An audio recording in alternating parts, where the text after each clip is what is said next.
So now we're at the point where we're going to try to find what is a neutral pelvis. Now this is a continual search. Perhaps it's mystical to some people, and it's certainly elusive to many. I haven't said it explicitly, but we've talked about the motion of the bones when we bend our legs, and the fact that the pelvis opens. Now, what that of course means is that the pelvic floor, the muscles which form a diaphragm and enclosure of the pelvic bowl, right, because it's actually open in terms of bony structure, but it's closed in terms of muscle and fascia and ligaments.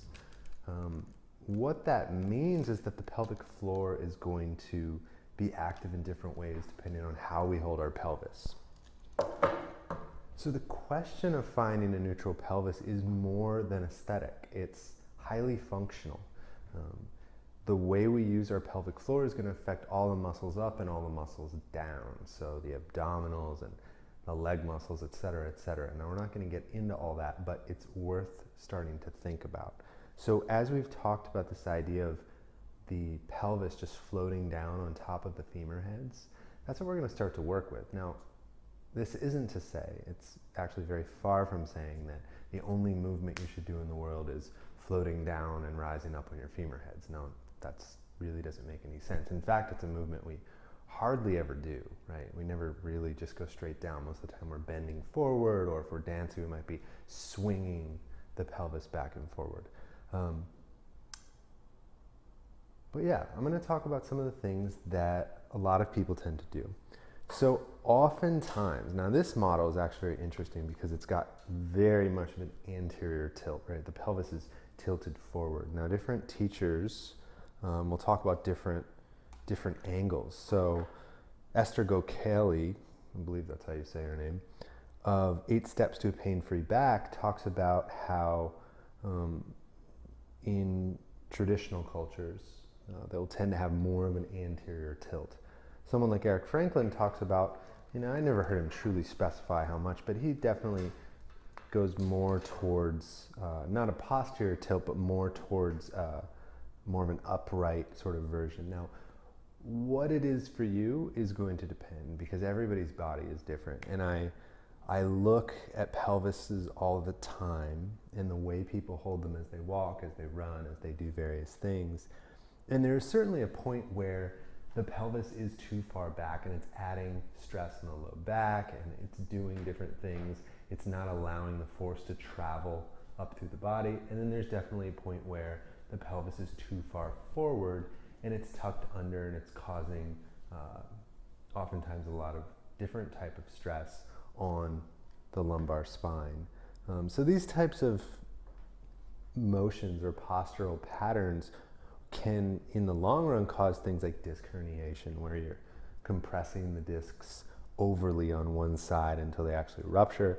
A lot of us won't be dealing with issues that severe. If you are, certainly consult your medical practitioners. But for this video, we're going to start to experiment with what is neutral pelvis. So as you bend, feel what it's like to tuck under, right? Now when we tuck under, there's actually going to be less roll. There will be less roll in the hip socket joint, right? Because the pelvic half is actually going with the roll of the femur, right? So just feel that. And what you may feel is that it tends to take the entire spine into flexion. And you can ask yourself, what is happening in the bones of the pelvis? What is happening in the pelvic floor? And what you may start to realize is that as the pelvis tucks under, right, it's pretty clear that the sacrum will be counter-nutating, right?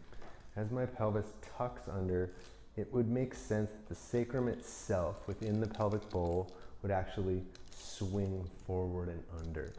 Now, with that movement, we would expect to find the sit bones moving in.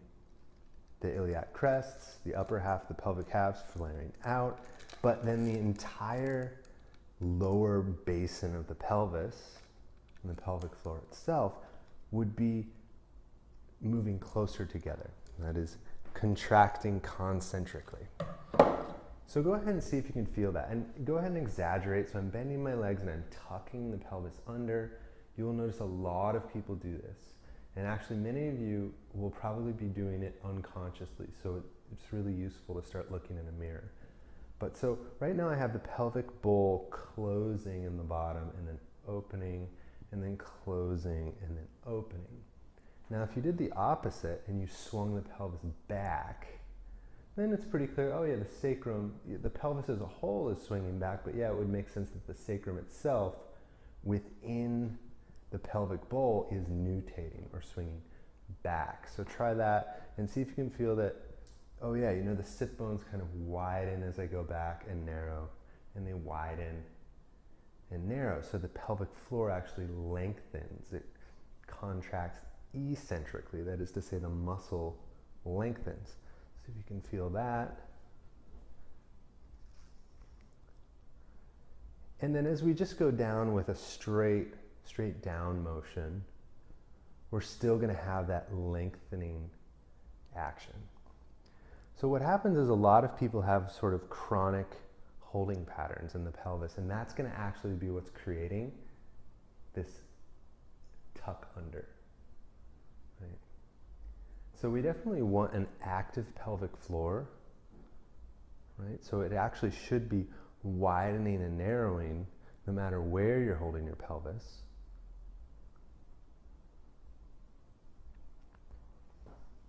But we want to find the place where it's natural, it's easy, there's nothing particularly held, right?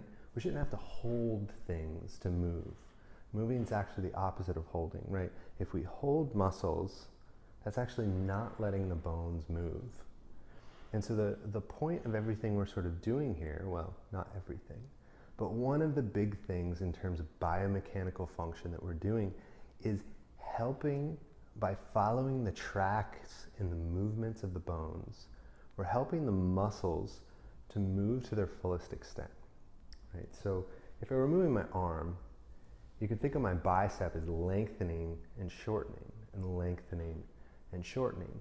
Now, if I had some idea, be it cultural or be it just bad training or be it some emotional psychosomatic pattern that held the muscle short, even if I just think about the muscle holding short and I continue moving my arm, suddenly I feel an excess of tension. It's harder to move. I feel like a little bit of shaking. I feel more pressure in my elbow because the bones are actually being compressed more. But when I allow the bicep to lengthen, all of a sudden the arm is actually free to move, and then I shorten the bicep and it's free to move, free to move. So the same principles are going to apply in the pelvis. So go ahead and start bending your legs up and down, doing what ballet dancers would call a plie, right? And they spend years and years and years training this movement. Different positioning, different aesthetics, but this movement.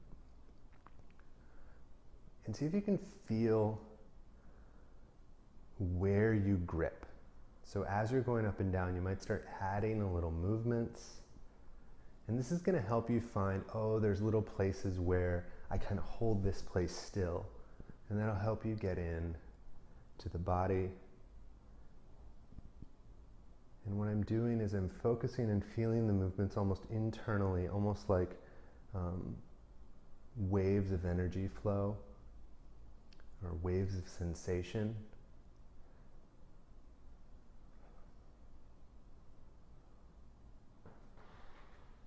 And then I might add a little bit of a tilt back and a little bit of a tilt under. Right? It's not to say these movements are wrong.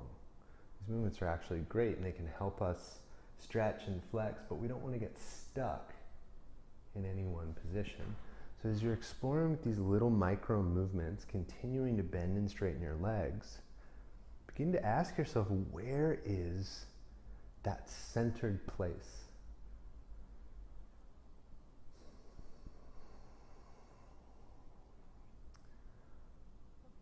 I love to go back to the image of the femur heads and the SI joints, right?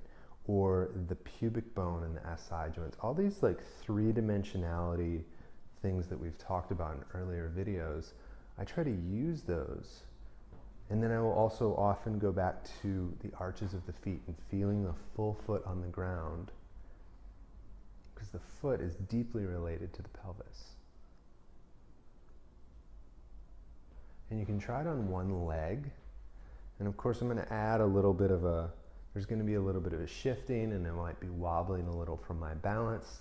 And all that's actually good to explore and experiment and find the place that is center.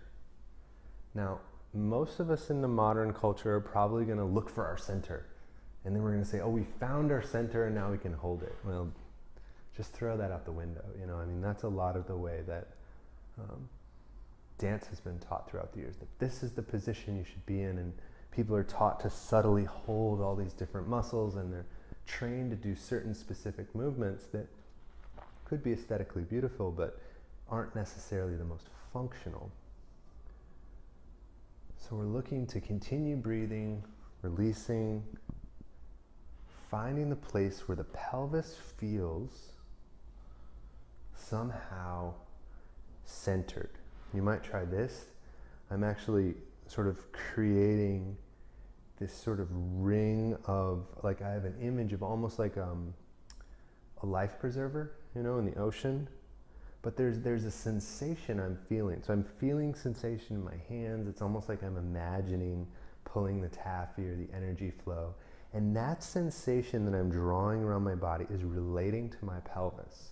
So this is actually helping me feel my pelvis as a three-dimensional object. Oftentimes I'll find that I'm focused just in the front, or just in the sides, or just in the back. And each of you will find different patterns that you hold.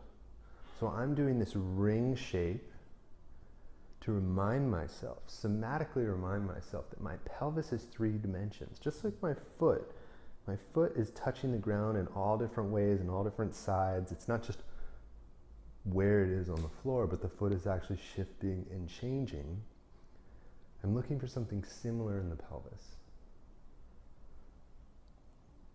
And now the question of centering, of balance, becomes one that's constantly shifting, and it's supposed to be constantly shifting, right? You don't just find your balance point and you're there. That's a trap that you'll get in to your mindset, and it's actually going to be extremely problematic in the long run, because it leads to tension and holding patterns. Because once you've found it, you don't want to lose it. You've never found it, right? It's a process and it's a journey. So you can turn your legs out, you can try that, more of a ballet style, you can try parallel. Nothing is right and nothing is wrong. It's simply the ways that we move our body. You might try some more awkward or extreme positioning. And what is it to have a centered pelvis, a balanced pelvis in these different positions?